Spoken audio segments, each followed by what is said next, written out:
오늘 굉장히 중요합니다. 요거 사실 중수 정도 되시는 분들도 꽤 많이 물어보는 질문들이에요. 초보 때는 당연히 모르고요.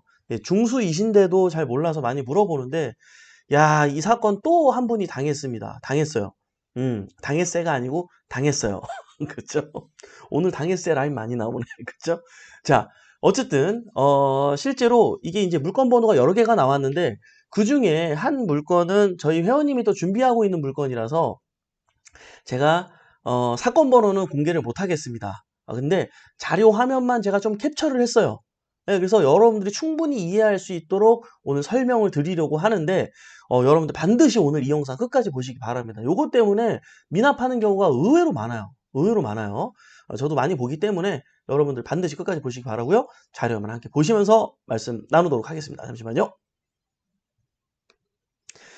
자, 아유, 제가 미리 자료를 좀 캡처했는데요.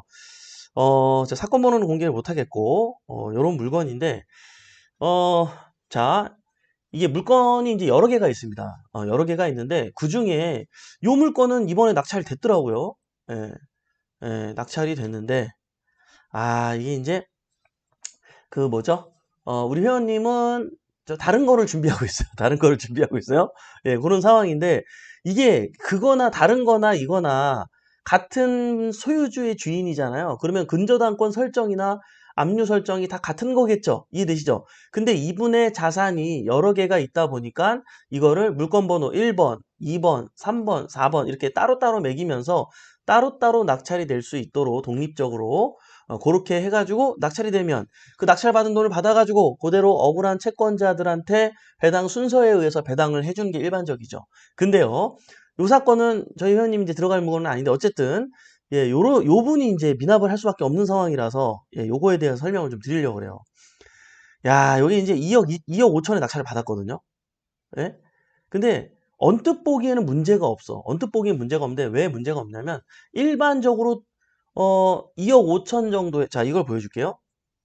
자, 여기 보시면 대항력이 있는 임차인이 존재합니다. 대항력이 있는 임차인이 존재하고요. 그리고 2억 5천이에요. 2억 5천. 그러니까 이제 이분은 뭐라고 생각했을까요? 배당 요구도 했고요. 제가 배당 요구를 캡처를 안 했네. 자, 배당 요구 종기일 날짜를 보면은 그게 6월 달인가 그래요. 그러니까는 배당 요구 종기일 안에 배당 요구를 잘 했어요. 자, 그러면 낙찰된 돈에서 이 임차인이 돈을 먼저 받는 게 맞잖아요. 그죠? 당해세나 어떤 조세가 없다면 이해되시죠, 여러분? 자, 임금 채권이 없다면 그쵸? 왜요? 그런 것들은 이 임차 어떤 보증금이 대항력이 있더라도 배당 요구를 했을 때 가장 먼저 돈을 받아야 되지만 사실은 법적으로는 이 확정일자보다 빠른 당해세라든지 조세채권을 먼저 받고요. 그 다음에 임차인이 돈을 받게 되고 또 뭐가 있어요? 임금채권 같은 거 그런 게 밀려있는 게 있다면 그거를 먼저 주고 남은 돈을 이 임차인에게 배당을 해주잖아요. 근데 이 사건은요. 뭐 어떤 당해세나 조세 이런 것도 없었고요. 그리고 임금 채권 또한 없었어요. 그러면 뭐 경매 이거 이제 집행비용 뭐 200만 원이 됐든 100 몇십만 원이든 300만 원이든 그거는 먼저 나가겠죠. 그러나 2억 5천에서 그 정도 나가는 건 큰 부담이 안 되기 때문에 그거를 주고 나머지는 이분이 받을 것으로 생각하고 이분이 입찰을 들어왔을 거예요. 분명히. 예. 들어왔을 거란 말이에요. 자, 다시 볼래요? 자, 2억 5천의 입찰가를 혼자서 쓰고 들어왔어요. 예. 자, 그러면 자, 배당 요구도 잘했고 확정일자도 있기 때문에 당연히 먼저 받는 게 맞는데 이걸 보셔야 돼요. 자, 밑에 제가 지금 일부러 매각물권 명세서에 있는 날짜를 캡처해 갖고 왔는데요. 이 사건이에요. 이 사건인데 2016년도 12월 30 근저당권이 최선순위 설정 날짜라고 써 있어요. 자, 최선순위 설정이라고 매각물권 명세서에서 최선순위 설정이라고 돼 있는 거는 우리가 흔히 얘기하는 말소기준 권리를 얘기하는 날짜죠. 그죠? 자, 근데요. 16년 12월 30날 이때가 말소기준 권리예요. 자, 그러면 이때 날짜보다 12월 29일이면 빨라요, 늦어요? 빠르죠? 그러니까 당연히 이거는 대항력이 있는 게 맞아요. 맞습니다. 그런데요. 토지에도 분명히 최선순위 설정 날짜가 있는데, 위에는 그럼 건물이겠죠? 따로 써있지 않은 걸 보면, 건물 등기에는 말소 기준이 12월 30일인데 이런 거 많이 봤을 거예요, 여러분들. 그죠? 이거 몰랐죠? 이런 거 많이 봤을 거야. 자주 있거든요, 이런 경우. 자, 건물 등기에는 16년도 12월 30일인데 토지 등기에는 6월 29일이야. 도대체 뭐가 정답일까요? 그죠? 뭐야? 얘보다는 빠르지만 얘보다는 늦잖아.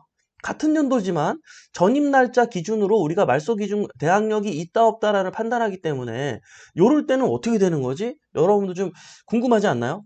그죠? 네.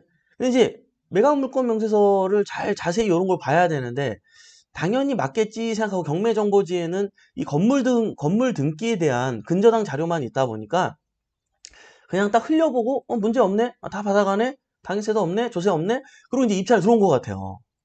임금 채권도 없고 그러니까. 근데 요럴 때는 어떻게 적용이 되냐면 보세요. 16년도 6월 29일 근저당의 원인에 대해서 알아야겠죠? 어떤 근저당이지? 그래서 내용을 봤더니 자, 요겁니다. 16년도 6월 29일에 8억 5,800만 원이 있어요. 물론 근저당권이 변경이 됐습니다. 예, 이렇게 조금씩 낮아졌죠. 그만큼 그 기간 안에 갚은 사항이 이제 벌어졌겠죠. 자, 어쨌든 요런 것이 존재하고 있어요. 자, 그럼 이것도 해결이 돼야 되잖아요. 자, 그럼 토지 입장에서는 16년도 6월 29일이 당연히 말소 기준 권리가 되는 게 맞겠죠? 다시 돌아가서 최선 순위 설정 날짜가 되는 게 맞겠죠? 이해되시죠? 법은 상식으로부터 출발을 합니다, 여러분. 자, 그러면 상식적으로 생각해 봅시다. 자, 그러면 어떻게 되는 거예요? 건물 등기 입장에서 봤을 때는 대항력이 있지만 토지 등기 입장에서 봤을 때는 대항력이 없어요. 자, 그러면은 이분은 뭐 건물에 대한 어떤 임차권만 가지고 있을까요? 토지에 대한 부분도 있을 수가 있겠죠. 그리고 우리가 이거를 낙찰받을 때 건물만 갖는 거예요? 토지하고 건물을 같이 갖는 건가요? 토지하고 건물을 같이 갖는단 말이에요. 자, 그러면 항상 감정평가사가 감정을 하는데요. 그 감정된 내용을 보니까요. 건물이 1억 8천인가 그랬고요. 토지가 1억 2천인가 그랬어요. 어, 대충 뭐 7대 3 뭐 이렇게 되나요? 잘 모르겠네요. 뭐 이게 정확하게 따져보면 뭐 비율이 나오겠죠. 그러면은 어떻게 되냐? 여기 만약에 2억 5천에 낙찰됐잖아요. 2억 5천에. 자, 2억 5천에 낙찰된 거에서 그 비율대로 나눕니다. 만약에 7대 3이면 그냥 7대 3으로 나누는 거예요.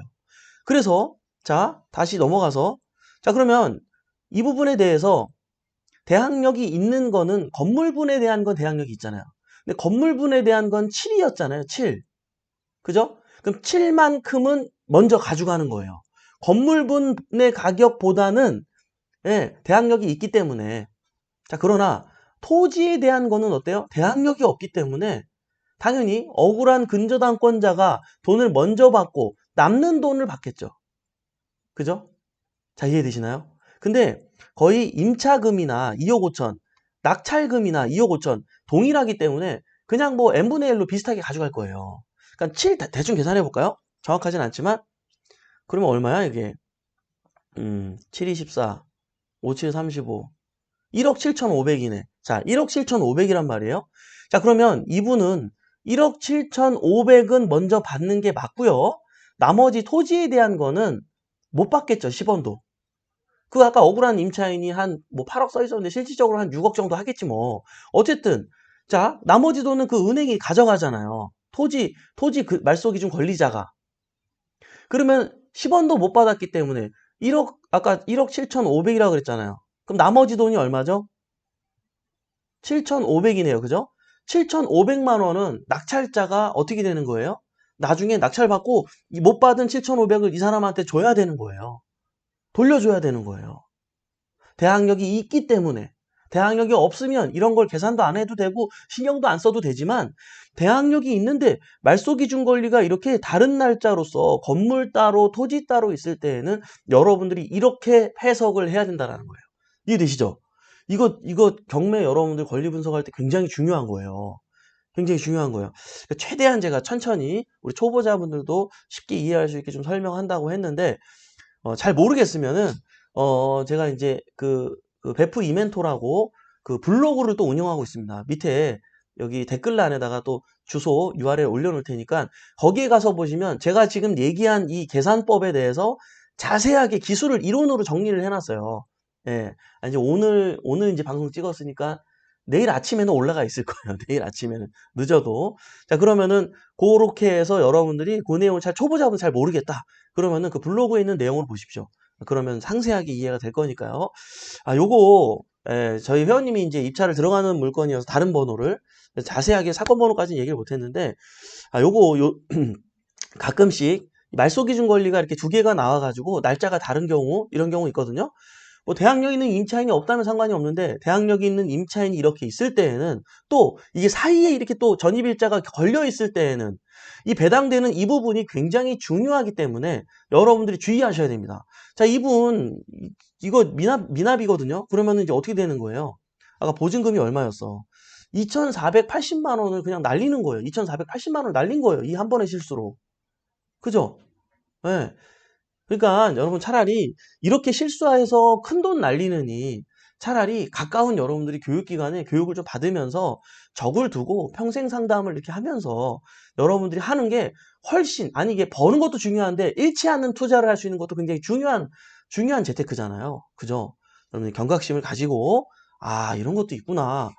이런 건 몰랐는데 하시는 분들 많이 계실 것 같은데 여러분들 반드시 유의하시기 바랍니다. 아시겠죠?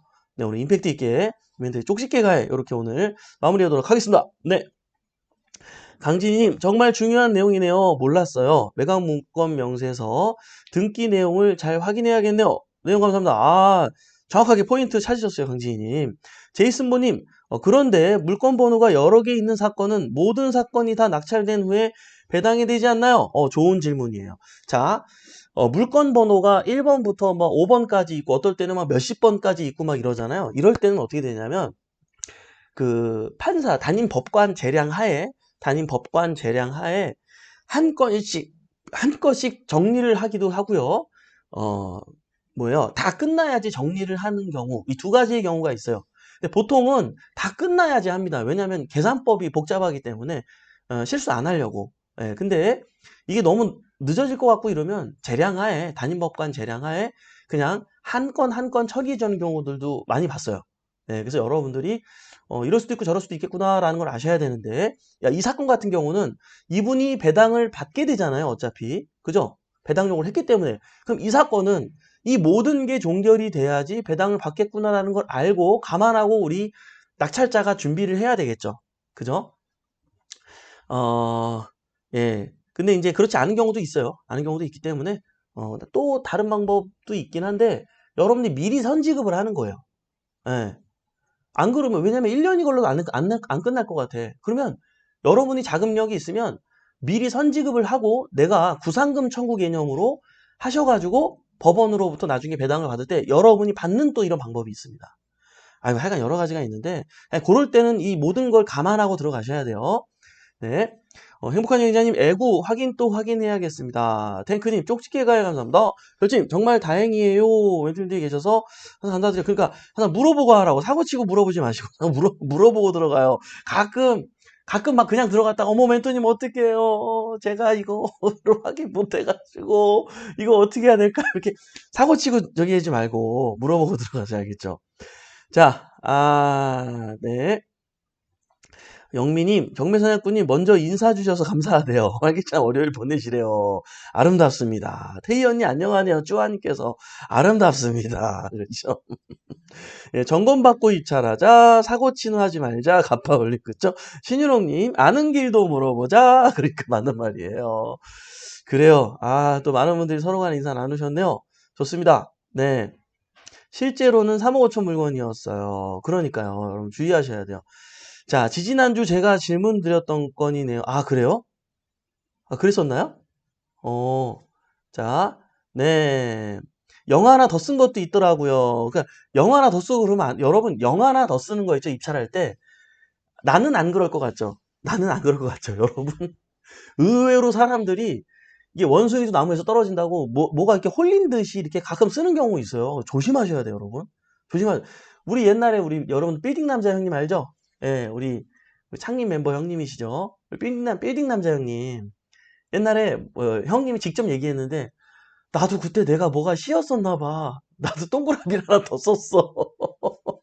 그러셨어요. 여러분들 아직 저는 그런 적은 없었는데 여러분들 항상 주의하시고 요런 실수를 안 하려면 어떻게 하면 좋으냐면 입찰하는 날 하지 마시고 왜냐면 상황에 따라서 배가 아플 수도 있고 뭐가 준비가 안 돼가지고 부랴부랴 준비하느라고 막 촉박하게 하는 경우가 있고 그러다 보면 꼭 실수하거든요. 그러다 택시를 탔는데 어머 주차가 안 돼가지고 아니 뭐 예를 들어 주차 차를 갖고 왔는데 법원 여러분 조심하세요.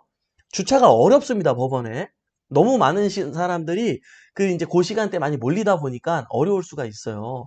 그러면 어디다 대지 어디다 대지 이러다가 어디다 대고 막 급하게 들어가다가 시간은 이제 5분 남고 왜냐면 제가 입찰자 가잖아요. 10번 중에 한 6번은 꼭 뒤늦게 와가지고 이거 좀 받아주세요 이런 경우 꼭 있어요. 꼭 있어요. 예, 그 주인공이 우리 굿모닝 경매 식구들이 되면 안 되겠죠. 예, 유의하시고요.